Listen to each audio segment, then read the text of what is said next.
সকালে ঘুম ভেঙে দেখি ঝমঝমিয়ে বৃষ্টি। চাটা খেয়ে আসতে আসতে বৃষ্টি নেই, ফাঁকা। এ আবার কেমন আবহাওয়া!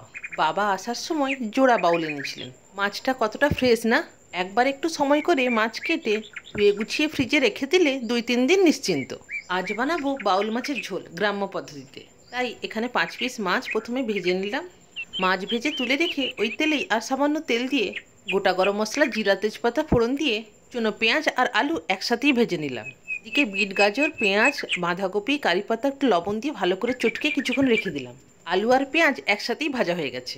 কুচনো টমেটো, আদা রসুন বাটা, লঙ্কা গুঁড়ো, হলুদ গুঁড়ো দিয়ে ভালো করে কষিয়ে নিলাম। পুরো তরকারির লবণটা আমি আলু ভাজার সময় দিয়ে দিয়েছিলাম। বাস, এবার গরম জল ভাজা মাছ দিয়ে আর একটু ফুটিয়ে নেব। এবার বাঁধাকপিতে 2 চামচ কর্নফ্লাওয়ার, 2 চামচ বেসন, লঙ্কা, আদা রসুন বাটা, একটু আজওয়াইন সাথে ভালো করে মেখে কিছুটা কন্টেনারে ফ্রিজে তুলে রাখবো। দুটো করে এখন ভেজে নেব। সাথে গরম ভাত, বাউল মাছের ঝোল। অপূর্ব স্বাদ।